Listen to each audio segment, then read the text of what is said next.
Esto es Attica Correctional Facility, en el norte del estado de Nueva York. Hoy mismo, cientos de guardias hacen su ronda. Los reclusos siguen su rutina, como si nada hubiera pasado aquí. Dicen que, en algún momento de esos 4 días, los reclusos gritaron una frase que resumía todo. Somos hombres, no somos bestias. Esta prisión, hoy, es solo un penal más en el mapa de Nueva York. Pero durante 4 días de 1971, se convirtió en el centro de la atención nacional. Pero cada mes de septiembre, algo interrumpe esa normalidad. Un acto, una placa, un silencio incómodo que el propio Estado trató de evitar durante años. Porque en 1971, 1.281 reclusos de este mismo penal lograron algo que parecía imposible: tomar el control de gran parte de la prisión. 42 empleados de la cárcel quedaron como rehenes en manos de hombres que exigían algo tan simple como ser tratados como personas. Durante 4 días, el estado de Nueva York no controló su propia prisión de máxima seguridad. 4 días que terminaron de la forma más violenta posible. En este video vamos a reconstruir cómo el Estado perdió el control de Attica, qué se negoció detrás de esos muros y qué ordenó el gobernador que dejó 43 muertos. Y vas a entender por qué, durante años, la versión oficial culpó a los propios reclusos de esas muertes, hasta que la verdad, mucho más incómoda, salió a la luz. Empecemos por el presente, por la prisión que, contra todo pronóstico, sigue de pie hoy mismo. Capítulo 1. El penal que sigue de pie.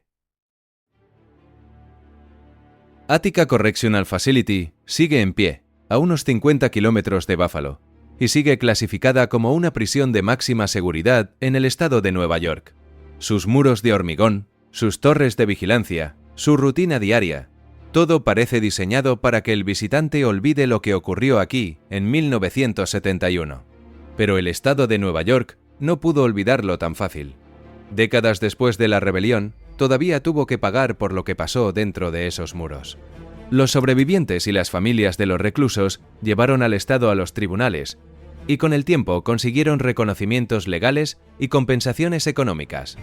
Las compensaciones que el Estado terminó pagando llegaron recién décadas después, en acuerdos judiciales que reconocieron el daño sufrido por reclusos y por las familias de los rehenes fallecidos. Ese reconocimiento tardío es, en sí mismo, una prueba de cuánto tiempo le tomó al Estado admitir su propia responsabilidad en lo ocurrido. Ningún pago borra lo ocurrido, pero esas demandas dejaron algo importante: una confirmación oficial de que Attica no fue solo un motín cualquiera. Cada septiembre, cerca del aniversario del asalto final, se organizan actos conmemorativos dentro y fuera del penal. Esos actos recuerdan a los 43 muertos de 1971, 29 reclusos y 10 rehenes, empleados de la propia prisión. Durante años, el Estado prefirió minimizar esa cifra o dejarla enterrada en informes que casi nadie leyó. Hoy, en cambio, se pronuncia en voz alta, frente a las mismas rejas donde ocurrió la tragedia. Hoy, Attica sigue albergando a más de 2.000 reclusos, una cifra similar a la de 1971, aunque bajo protocolos y supervisión distintos. Las mismas rejas, los mismos patios, los mismos pasillos que en 1971 fueron escenario de una de las rebeliones carcelarias más estudiadas de Estados Unidos. Y esa continuidad física es, en parte, lo que hace tan inquietante esta historia. El escenario del horror sigue funcionando, casi sin cambios visibles desde afuera. Y ahí está la primera gran pregunta de esta historia: ¿cómo una prisión que hoy parece cualquier otra cárcel de máxima seguridad llegó a ese punto de ruptura total?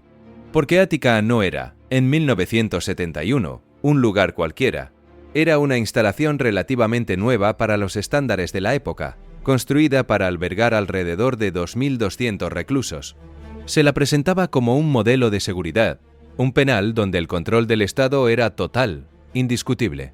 Y sin embargo, ese control se quebró durante 4 días completos, en septiembre de 1971. No fue una fuga. Nadie escapó de Attica. Fue algo distinto y, en cierto sentido, más perturbador para las autoridades. Una toma organizada desde dentro. Los reclusos no salieron de la prisión. Se quedaron dentro, ocuparon los patios y tomaron el control de varios bloques. Y durante un tiempo, negociaron con el Estado casi en igualdad de condiciones. Ese dato, por sí solo, explica por qué el caso Ática sigue estudiándose hoy en universidades, documentales y comisiones oficiales. Existe incluso un documental de 1974, dirigido por Cinda Firestone, que reunió metraje de archivo, entrevistas a exreclusos y audiencias de la comisión que investigó los hechos. Ese material, sumado a fotografías y noticieros de la época, es la razón por la que hoy podemos reconstruir esta historia con tanto detalle. La comisión que investigó los hechos, conocida como la Comisión Mackay, quedó como uno de los documentos más citados sobre el uso de la fuerza dentro de una prisión estadounidense. Sus audiencias y las imágenes recogidas después del asalto convirtieron a Ática en un escándalo nacional sobre brutalidad carcelaria. Ese escándalo no se apagó con los años. Todavía hoy, historiadores y periodistas vuelven sobre el caso para explicar cómo el Estado manejó y ocultó partes clave de lo ocurrido. Pero para entender cómo se llegó a esos 4 días de septiembre, hay que retroceder antes del motín. Hay que ir a un expediente que el propio Estado de Nueva York intentó mantener fuera del alcance del público. Un informe que documentaba años de hacinamiento, maltrato y condiciones que, según los propios reclusos, ya no tenían nada de humanas. Ese expediente es el punto de partida real de esta historia. Y es justo ahí donde vamos a continuar. Capítulo 2. El expediente que el Estado quiso enterrar. Ese expediente tiene un nombre oficial: la Comisión Mackay. Fue el equipo designado para investigar, con lupa, cada minuto de lo ocurrido en Ática. Pero antes de que sus conclusiones salieran a la luz, el Estado de Nueva York intentó frenarlas. Durante años, buena parte de esos documentos permaneció fuera del alcance del público. Nadie en el gobierno quería que se supiera, con exactitud, cómo terminó aquel asalto. Mientras tanto, en 1974, apareció una pieza clave para reconstruir la verdad: un documental. Se llamaba simplemente Ática, dirigido por la cineasta Cinda Firestone. Firestone no inventó nada. Usó metraje real, grabado durante y después de la rebelión. Incluyó audio de las audiencias de la propia Comisión Mackay. Y sumó algo que el Estado nunca quiso mostrar: entrevistas directas a los exreclusos que sobrevivieron. Por primera vez, los hombres que estuvieron dentro del patio de Ática podían contar su versión.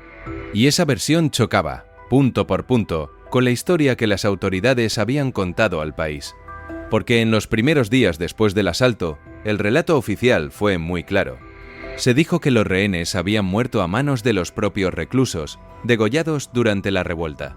Esa versión salió en la prensa, se repitió en la televisión, y durante un tiempo se creyó sin cuestionarla. Pero las autopsias contaban una historia distinta. Los rehenes no habían muerto por cuchillos ni por armas improvisadas dentro del penal. Habían muerto por disparos de bala. Los mismos disparos que las fuerzas del Estado abrieron el día de la Reconquista. Es decir, quienes mataron a esos rehenes no fueron los presos que los tenían retenidos. Fueron las balas disparadas por la propia policía estatal durante el asalto final. La Comisión Mackay confirmó esto con evidencia forense y testimonios cruzados.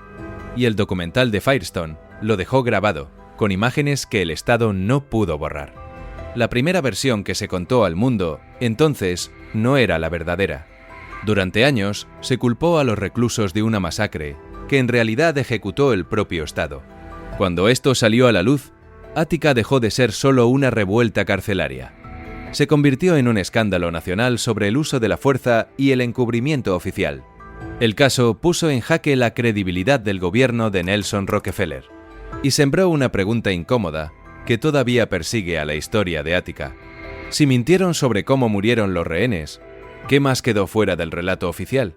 Para responder eso, hay que volver al origen de todo, a los minutos exactos en los que una autoridad, desde muy arriba, tomó la decisión de actuar. Pero antes de llegar ahí, vale la pena detenerse en cómo se construyó esta verdad. La Comisión Mackay no fue un grupo improvisado.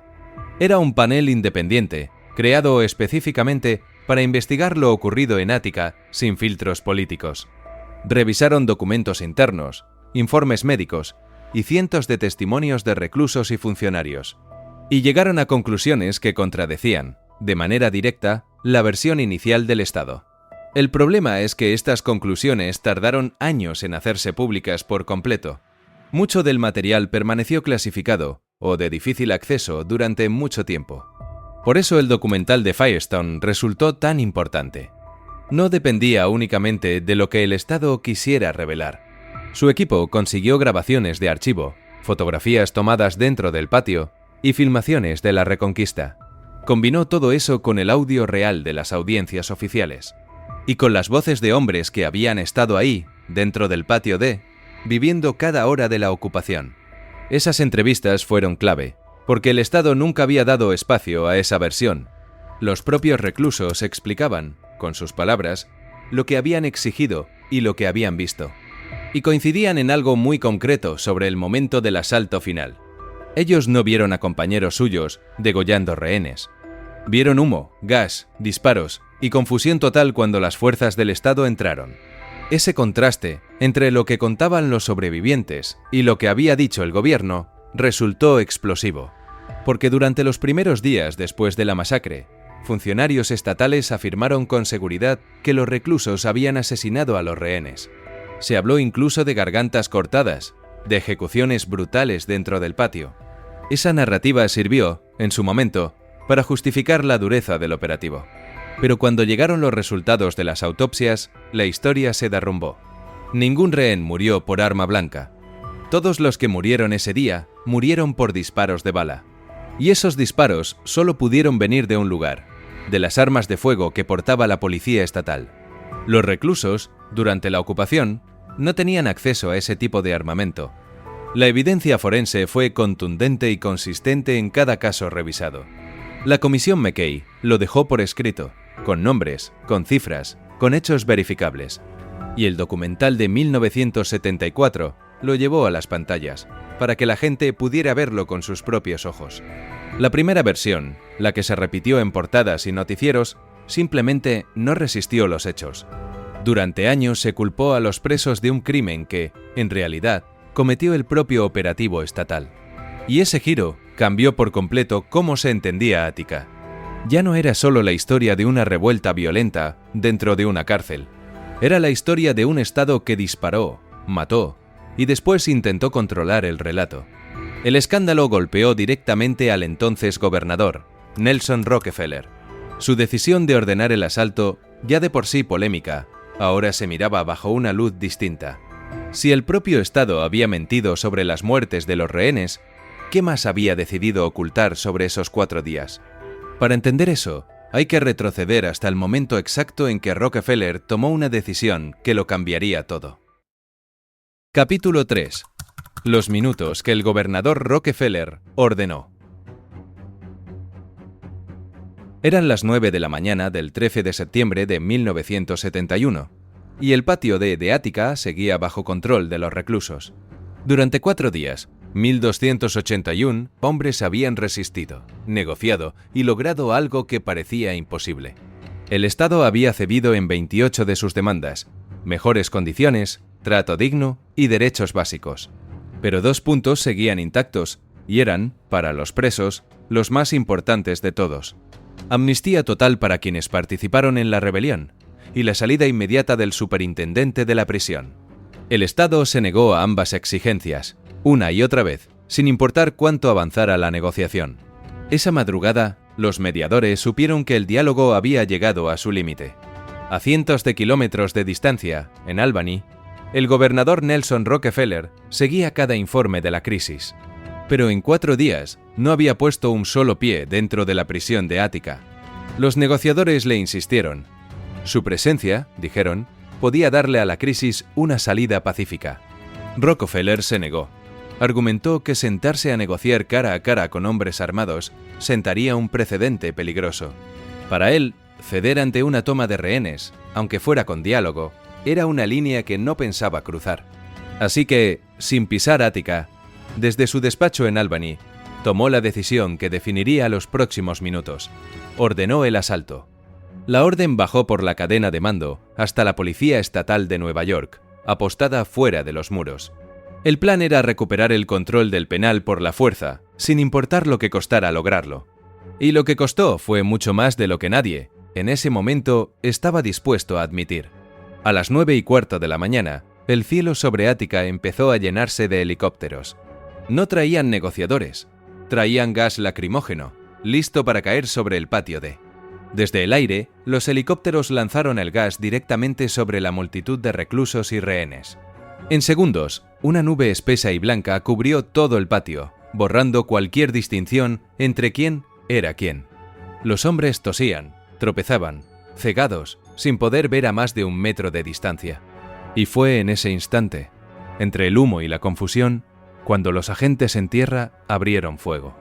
Cientos de disparos resonaron en los muros de Ática en cuestión de minutos. Según los registros que salieron a la luz después, las fuerzas del Estado dispararon contra al menos 128 hombres. No hubo advertencias claras. No hubo tiempo para que nadie levantara las manos. Entre esos 128 hombres bajo fuego había reclusos, sí, pero también rehenes, los mismos guardias que llevaban 4 días cautivos. Atrapados en el mismo gas, en la misma humareda, en la misma lluvia de balas que el Estado había ordenado. Esa misma tarde, mientras el penal aún humeaba, el Estado ofreció su primera versión de lo ocurrido. Dijeron que los reclusos habían degollado a los rehenes durante el asalto, como último acto de la rebelión. Esa versión corrió por periódicos y noticieros de todo el país, y durante años se aceptó como un hecho.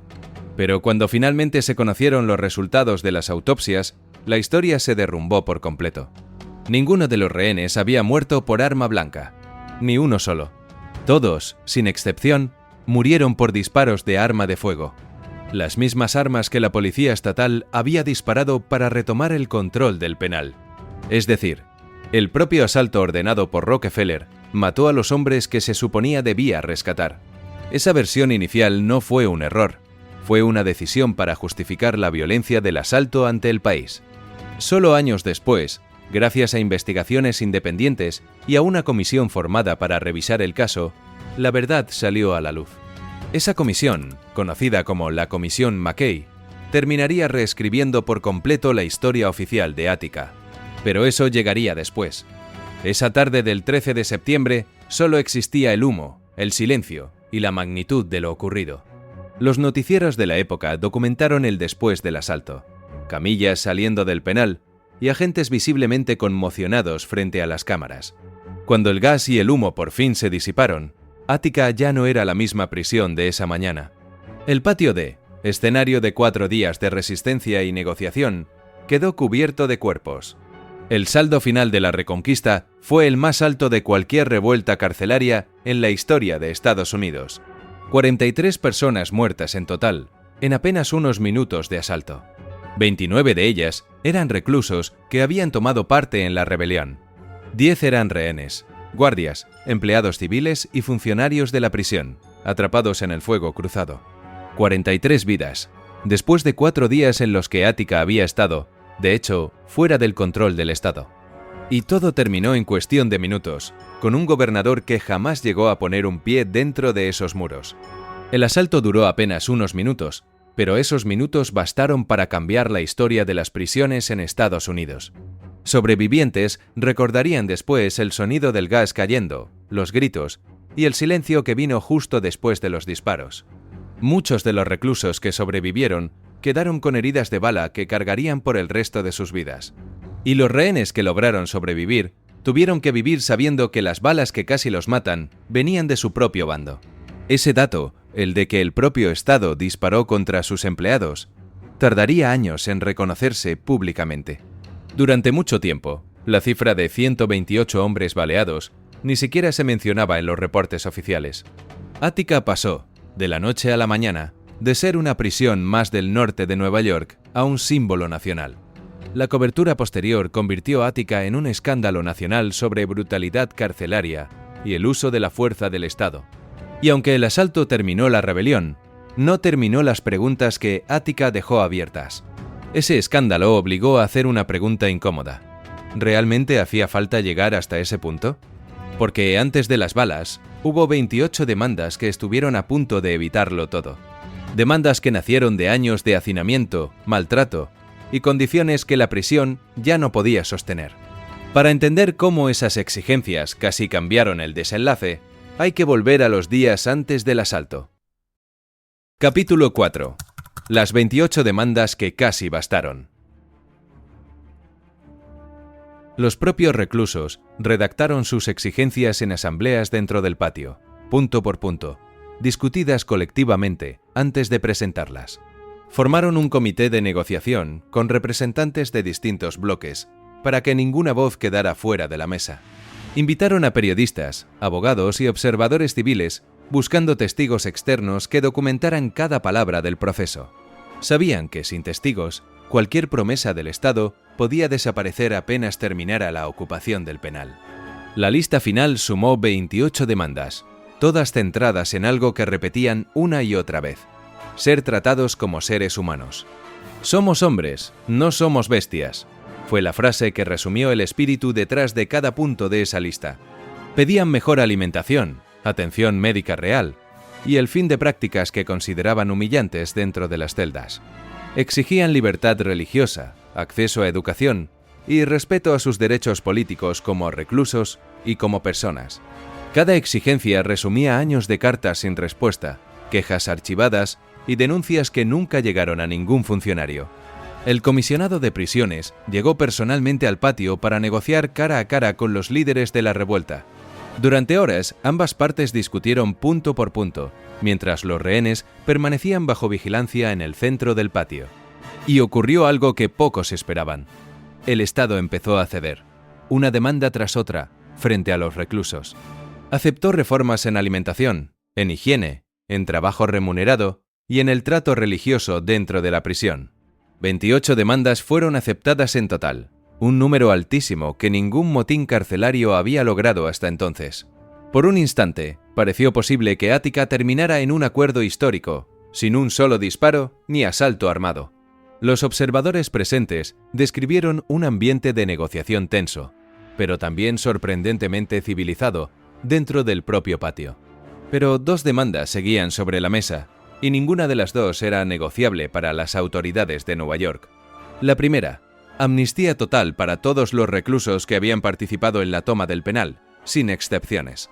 La segunda, la destitución inmediata del superintendente, señalado por los presos como responsable directo de los abusos internos. Para los reclusos, sin esas 2 garantías, cualquier otro acuerdo podía usarse en su contra apenas todo terminara. Temían represalias individuales una vez liberados los rehenes, sin importar cuántas reformas se hubieran firmado en el papel. El comisionado consultó una y otra vez con las autoridades estatales, pero la respuesta oficial nunca cambiaba de postura. El gobernador Nelson Rockefeller se negó a conceder amnistía política, considerándolo un precedente inaceptable para todo el Estado. Tampoco aceptó destituir al superintendente, pese a que su nombre aparecía una y otra vez en las quejas. Observadores externos presentes en las negociaciones pidieron a Rockefeller que visitara Ática en persona antes de decidir nada. Creían que su sola presencia física podía destrabar el conflicto y evitar lo que ya empezaba a sentirse inevitable. Rockefeller se negó a viajar hasta la prisión, y esa decisión se convertiría en una de las más señaladas de todo el caso. Mientras tanto, dentro del patio, la tensión crecía con cada hora, sin una respuesta definitiva desde el gobierno estatal. Los rehenes llevaban ya varios días retenidos y las autoridades temían que la situación se volviera completamente incontrolable. Los negociadores externos insistían en que 28 acuerdos eran una base más que suficiente para seguir dialogando en paz. Pero fuera de las cámaras y los micrófonos, el Estado ya movía tropas y equipo antimotín hacia el perímetro. La preparación de un asalto armado avanzaba en paralelo a las últimas rondas de negociación dentro del propio patio. Dentro de la prisión, los reclusos se dividían entre quienes confiaban en seguir negociando y quienes ya no creían en nada. Algunos temían que aceptar cualquier acuerdo parcial fuera una trampa para bajar la guardia antes del ataque final.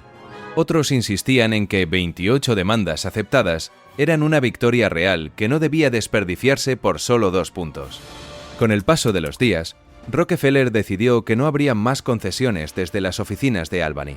Con la amnistía descartada y el superintendente todavía en su puesto, el diálogo llegó a un punto muerto total. Lo que había estado a centímetros de resolverse sin una sola muerte, ahora avanzaba hacia un desenlace muy distinto. Los propios reclusos sabían que sin esas dos garantías, el riesgo de una intervención violenta era cada vez más real. Y esa distancia mínima entre un acuerdo casi cerrado y la tragedia que se avecinaba, terminaría definiendo lo que vendría después. Para Rockefeller, cualquier concesión política podía interpretarse como debilidad frente a la opinión pública del Estado. Mientras las negociaciones se estancaban, la prensa nacional ya seguía minuto a minuto lo que pasaba dentro de Ática. Afuera del penal, familiares de los rehenes esperaban noticias, sin saber si sus seres queridos seguían con vida. Dentro, los reclusos organizaban turnos de vigilancia, comida compartida y hasta atención médica improvisada para los propios rehenes. Ese nivel de organización sorprendió a los observadores externos, que esperaban encontrar caos y no una estructura casi funcional. Pero ni la disciplina interna ni las 28 demandas aceptadas fueron suficientes para cambiar la postura final del Estado. El cuarto día de ocupación llegó sin acuerdo sobre amnistía ni destitución, y con las tropas ya posicionadas alrededor del penal. Esa misma mañana, Rockefeller autorizó formalmente lo que se venía preparando desde hacía horas en las afueras de Ática. La orden de retomar la prisión por la fuerza quedó firmada, cerrando la puerta a cualquier otra ronda de diálogo. Lo que había empezado como una negociación con avances reales, terminó convertido en la antesala de un operativo armado. Y esa decisión, tomada a kilómetros de distancia, pondría en marcha las horas más violentas en la historia de las prisiones estadounidenses. Nadie dentro del patio sabía todavía que las próximas horas definirían quién saldría con vida de Ática. Lo que había estado tan cerca de resolverse con palabras, estaba a punto de resolverse con gas y con armas. Esa madrugada, mientras los reclusos dormían o vigilaban por turnos, el operativo final ya estaba listo para ejecutarse. Lo que pasó en las horas siguientes convertiría a Ática en sinónimo de una de las peores masacres carcelarias del siglo XX. Capítulo 5. 4 días bajo control de los reclusos. Para entender cómo Ática llegó a ese punto, hay que retroceder a la mañana del 9 de septiembre, cuando todo empezó a salirse de control. Un grupo de reclusos, hartos de las condiciones y de las promesas incumplidas, forzó una puerta interna y desató una revuelta que nadie en la administración vio venir. En cuestión de horas, lo que parecía un altercado aislado se convirtió en algo mucho más grande: el control de buena parte del penal. De los aproximadamente 2.200 hombres encerrados en Ática, 1.281 se sumaron activamente a la rebelión, según los propios registros de la Policía Estatal de Nueva York. No era un grupo pequeño y desorganizado. Era más de la mitad de la población carcelaria, actuando con una coordinación que sorprendió a todos. Y aquí es donde conviene detenerse, porque durante años circuló una versión equivocada de lo que pasó en Ática, que se trató de una fuga. Eso es falso. Ningún recluso intentó escapar del perímetro. Lo que hicieron fue tomar control del patio D y sostenerlo, con vigilancia, turnos y reglas propias. Los reclusos retuvieron a 42 miembros del personal como rehenes, usándolos como garantía para forzar una negociación que el Estado no quería dar. Pero lo que hicieron con esos rehenes contradice buena parte de lo que se contó después. Los mantuvieron con vida, los alimentaron y algunos incluso recibieron atención médica de otros presos. Dentro del patio D se organizó una estructura casi de gobierno improvisado: comités de seguridad, portavoces elegidos por los propios reclusos y zonas designadas para dormir, comer y negociar. En el patio D convivían reclusos de distintas razas y bandas que normalmente no se hablaban, unidos por primera vez detrás de una misma exigencia. Esa unidad, más que cualquier arma improvisada, fue lo que les permitió sostener el control del patio durante tanto tiempo. Una de las frases que resumía el espíritu de esos 4 días quedó grabada en la memoria de quienes estuvieron ahí: somos hombres, no somos bestias. No era solo un eslogan, era la respuesta directa a años de trato que, según los propios reclusos, los despojaba de cualquier dignidad dentro de esas paredes. Durante los 4 días de ocupación, el patio se llenó de periodistas, observadores externos y hasta figuras públicas que los reclusos pidieron como testigos de las negociaciones. Entre los observadores que los reclusos pidieron que entraran al patio, estuvo el abogado William Kunstler, conocido por defender causas de derechos civiles. Su presencia, junto a la de periodistas y legisladores, convertía cada hora de negociación en un espectáculo seguido por todo el país. Ese detalle es clave. Los amotinados no querían esconder lo que hacían. Al contrario, buscaban visibilidad, porque sabían que la opinión pública podía ser su única arma real. Los reclusos leyeron sus demandas en voz alta frente a las cámaras, conscientes de que esas imágenes llegarían a millones de hogares esa misma noche.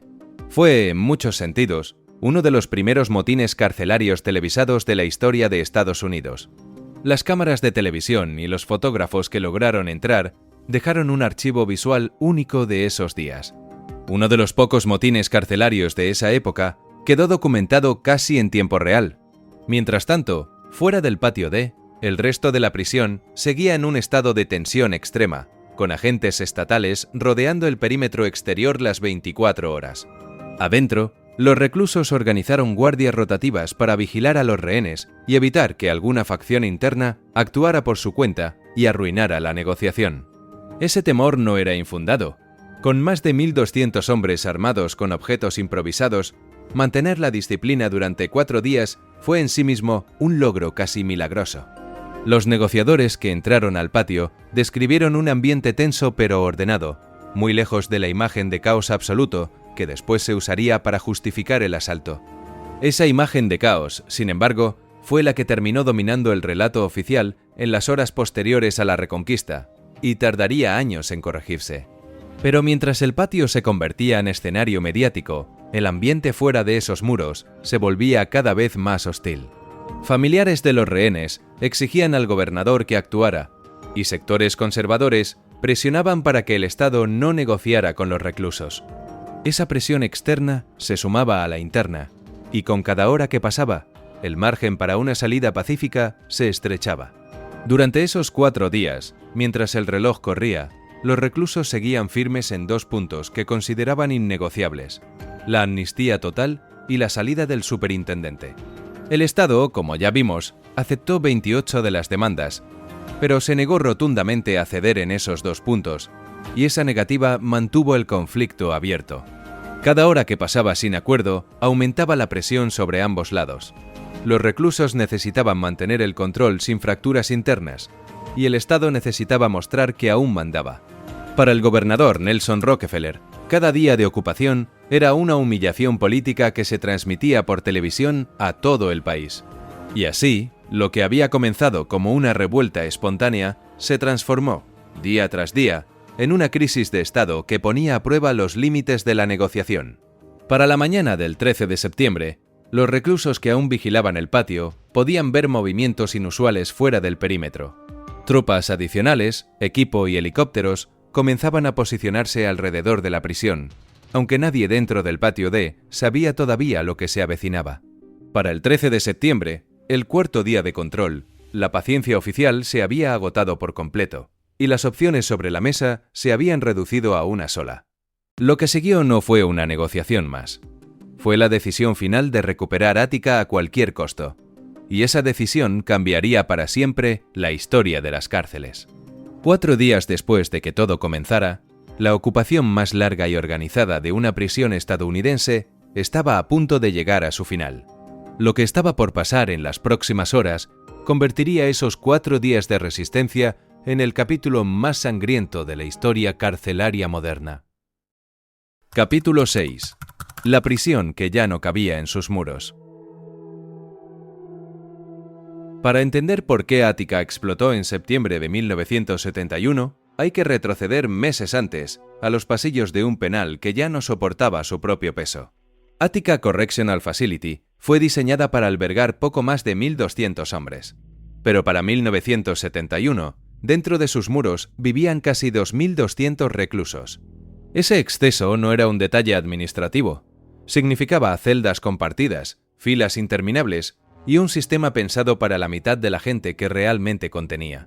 Los reclusos pasaban hasta 14 horas al día encerrados en espacios diseñados para uno solo, muchas veces compartidos con otro hombre. La correspondencia era censurada, las visitas familiares limitadas, el acceso a materiales de lectura restringido casi por completo. Las quejas sobre el trato del personal penitenciario se acumulaban desde hacía años, sin que ninguna autoridad estatal las atendiera con seriedad. Muchos reclusos denunciaban un trato desigual, decisiones arbitrarias y un sistema disciplinario donde apenas existía derecho a defensa. No era solo incomodidad, era la sensación diaria de no ser tratados como personas, sino como números dentro de un edificio saturado. Con el tiempo, esas quejas individuales empezaron a convertirse en algo distinto. Un reclamo colectivo, organizado, con demandas concretas por escrito. Los reclusos comenzaron a reunirse, a discutir condiciones, a redactar peticiones formales exigiendo cambios en la alimentación, la atención médica y el trato cotidiano. También pedían algo más profundo: reconocimiento de derechos políticos y la posibilidad de organizarse sin ser castigados por hacerlo. Esas peticiones llegaron a la administración del penal y, según registran investigaciones posteriores, fueron recibidas con indiferencia o respuestas mínimas. Ningún cambio estructural llegó. Las condiciones de hacinamiento siguieron igual. Los reclamos, archivados. La tensión, acumulándose semana tras semana. Lo que las autoridades no vieron, o no quisieron ver, fue que ese silencio institucional estaba gestando algo mucho más grande que una queja aislada. Para el verano de 1971, la frustración ya no era solo de unos pocos reclusos. Se había extendido a buena parte de la población del penal. Años después, la Comisión Mackay documentaría en audiencias públicas cómo ese hacinamiento y esas condiciones fueron el terreno donde germinó la rebelión. Esas mismas audiencias, y el material de archivo que sobrevive de esos años, muestran un penal al límite mucho antes del 9 de septiembre. No hubo un solo detonante. Hubo una acumulación de meses, quizás años, de reclamos ignorados dentro de un edificio que ya no cabía en sus propios muros. Ese fue el terreno exacto sobre el que, aquella mañana de septiembre, un incidente puntual encendió lo que ya estaba listo para estallar. Lo que parecía un penal bajo control absoluto del Estado, en realidad llevaba meses funcionando sobre una tensión que nadie en Albany quiso escuchar a tiempo. Y esa es la pieza que faltaba para entender los 4 días que ya conoces. No fue una explosión repentina, fue el resultado de un sistema que se negó a escuchar hasta que fue demasiado tarde. El penal empleaba a menos de la mitad del personal necesario para vigilar semejante cantidad de reclusos, lo que generaba turnos agotadores y control cada vez más rígido. Ese control rígido se traducía en reglas estrictas para todo. ¿Cuántas veces se podía ir al baño? ¿Cuánto tiempo duraba una ducha? ¿Cuántas cartas se podían enviar por semana? La comida, según los propios reclusos, era escasa y de mala calidad. La atención médica, mínima, incluso ante enfermedades serias. Documentos y testimonios recogidos después del motín describen semanas donde los reclamos por atención médica simplemente no obtenían respuesta. Esa combinación, hacinamiento, censura, control extremo y reclamos ignorados, formó un ambiente que cualquier chispa podía encender. Y en ese ambiente, un grupo de reclusos empezó a organizarse con un objetivo distinto. No una protesta aislada, sino una acción conjunta y visible. Sabían que, actuando solos, cada reclamo se perdía en el archivo administrativo. Actuando juntos, la historia podía ser distinta. Nadie dentro de Ática imaginaba, sin embargo, hasta dónde llegaría esa organización cuando finalmente encontrara su momento. Ese momento llegó la mañana del 9 de septiembre de 1971, cuando un incidente en un patio del penal se convirtió en el punto de quiebre. A partir de ahí, todo lo que habías visto hasta ahora, la ocupación, las negociaciones, el asalto final, dejó de ser un misterio para convertirse en consecuencia. Ática no colapsó de un día para otro. Colapsó después de meses de silencio institucional que convirtió una prisión saturada en una bomba de tiempo. Y esa bomba, ya lista, solo esperaba la chispa que detonaría los 4 días más intensos en la historia de las prisiones estadounidenses. Esa chispa, y lo que pasó exactamente esa mañana, es lo que hay que mirar de cerca para entender cómo empezó todo. Y lo que empezó esa mañana de septiembre de 1971 no terminó cuando bajaron las armas, 4 días después. Ática se convirtió, casi de inmediato, en el caso de referencia nacional sobre brutalidad carcelaria en Estados Unidos. 43 muertos, 29 reclusos y 10 empleados penitenciarios no podían quedar como una simple nota de sucesos policiales. La Comisión Mackay documentó lo que el Estado había intentado minimizar: que los rehenes murieron por las armas de la propia Reconquista, no a manos de los presos. Esa sola conclusión cambió la forma en que Estados Unidos empezó a discutir el uso de la fuerza dentro de sus propias prisiones. Ática dejó de ser solo el nombre de un pueblo pequeño en el oeste de Nueva York. Se volvió sinónimo de lo que pasa cuando un sistema ignora, durante meses, las señales de que algo está a punto de estallar. Cada 9 de septiembre, historiadores, periodistas y familiares de las víctimas recuerdan lo que el Estado intentó enterrar en su momento. Documentales como el de Cinda Firestone, con audiencias de la Comisión McKay y testimonios de exreclusos, mantuvieron viva esa memoria cuando la versión oficial prefería el silencio. Y medio siglo después, el debate que abrió Ática sigue exactamente donde lo dejó. ¿Cuánta fuerza puede usar un Estado contra hombres que ya tiene bajo control? Universidades, documentales y comisiones de derechos humanos siguen citando a Ática como el ejemplo clásico de lo que ocurre cuando el diálogo se rompe y el Estado responde con la fuerza. Cada motín, cada denuncia de abuso carcelario en Estados Unidos termina remitiendo tarde o temprano a Ática. Es el punto de referencia obligado, el antes y el después. Y sin embargo, la prisión sigue ahí, funcionando, con reclusos, con guardias, con la misma rutina diaria de cualquier otro penal. Attica Correctional Facility no cerró después de 1971. No se convirtió en museo ni en monumento a lo que pasó. Siguió siendo una cárcel activa. La misma que viste al inicio de este video, operando bajo el peso silencioso de aquellos 4 días. Sus muros de piedra gris han visto pasar 5 décadas de reclusos que tal vez ni conocen los nombres de quienes murieron ahí en 1971. Pero el expediente sigue abierto.